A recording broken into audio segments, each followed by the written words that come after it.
After years of development and multiple delays, it's looking like The Marvels is going to be coming out on November 10th after all. And I'm saying this as news because a lot of people were speculating that it was going to be pushed back because a lot of other movies were being pushed back as a result of the strikes going on in Hollywood. But it's looking like this is going to be coming out. And I think the executives at Marvel Studios are actually kind of worried about what's going to be happening with this. First of all, they got this latest video coming out just to kind of promote it and remind everyone that this is going on. So let me just scroll down in here in this article from the Direct. It has a link to the Instagram account that posted the video. So let me just click on this to show you. Higher. Further. Faster.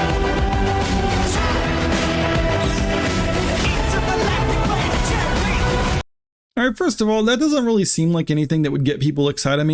Yeah, it does what it's supposed to do, remind everyone that it's happening, what the date is and stuff like that. But either way, is there really anyone who sees that and be like, oh yeah, I'm so pumped to see this movie? If we're judging by the other trailers that they had for this movie, I don't think it's going to do too much with this. This is the first official trailer that they had for this. Keep in mind, this came out and it's like, yeah, this is one of their better ones right now. It's like, it's mostly positive, but still, there's a lot of dislikes on this video right now. And if you go to their latest one, it's pretty disliked as well. It's actually, yeah, it's even more ratioed than the previous one. And keep this in mind because this is an important part of it.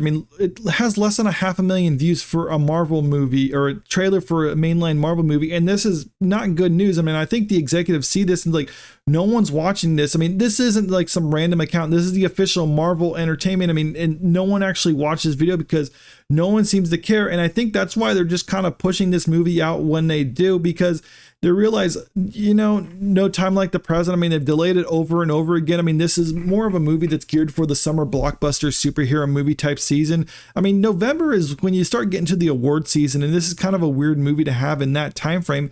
But I think they're figuring like, well, with all the other movies getting delayed, and this is like the one of a kind in that time frame or in that season, that this is the only one that people are going to see if they want to have like more of a superhero fix. And that's really what they're trying to do, is release a movie in a time when there's going to be no competition, which is the best, at least the best business move, even if the actors can't promote it. But I do think there's a benefit to that, but I'll get into that in a moment.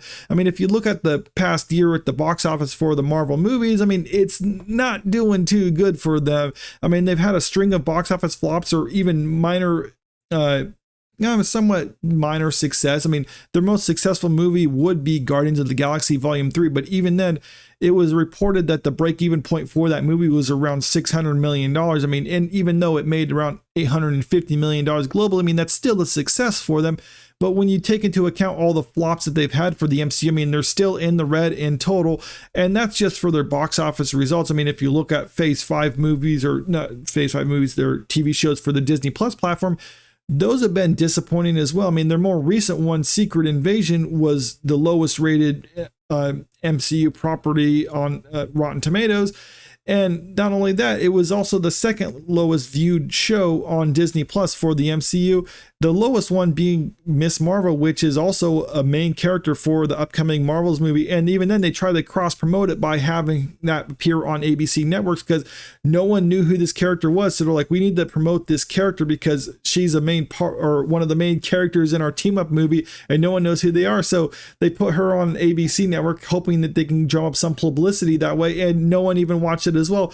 So the executives at Marvel have to be looking at all of this and be like, well, this really is the best time to do things. No other competition. They have access to all the IMAX screens now that Dune 2 isn't taking up all of them. So they can get premium ticket sales from that, but I don't know how much that's really going to help. But the funny thing now is it's almost like they're trying to build in excuses by saying, like, having the director basically come out and say like, well, we're not going to have the actors being able to promote this movie and it's disappointing and blah, blah, blah. And sort of things like, yes, I get that's the traditional aspect of how movies are promoted. But if you think about it, look at the first Captain Marvel movie when that came out. A lot of people were turned off by watching that movie because of statements that Brie Larson made in the lead up to it.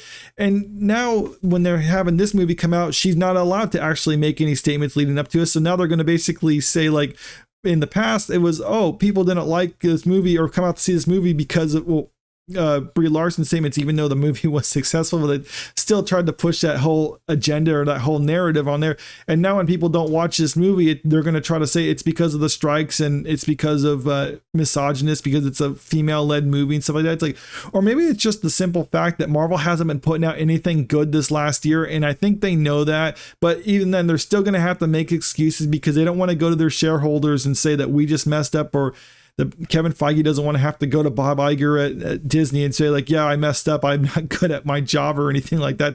There's always an excuse on the table, and there's always some spin that they can have to it. I mean, because that's kind of what they do. But either way, I mean, this movie is going to be coming out in a couple months. I mean, they're just wanting to rip this Band-Aid off and be done with it. And frankly, I'm glad that they're not delaying it, because I have been looking forward to seeing this movie, just probably not in the way that they're going to be expecting. But let me do my thing, okay? I don't expect this movie to be good, but I want to get some entertainment out of it. So let me get entertainment out of it how I want to get entertainment out of it. And if you like this movie, okay, fine. You're allowed to like this movie. I mean, I might judge you silently to myself, but you can like your movie, because I like plenty of movies that I think are what I would refer to as guilty pleasure. So if this is your guilty pleasure, have at it. But let me know what you think about all this in the comment section below. Are you actually excited for this movie or not? Or do you expect this movie to flop? Or maybe this will actually be another $1 billion one. This will be like one of those like secret hits from Marvel or something like that. Who knows? But I'm just curious what people have to say in the comment section below. And if you like this video, make sure you click the like button, share the video, and subscribe to the channel if you want to stay up to date with the latest news. Thank you.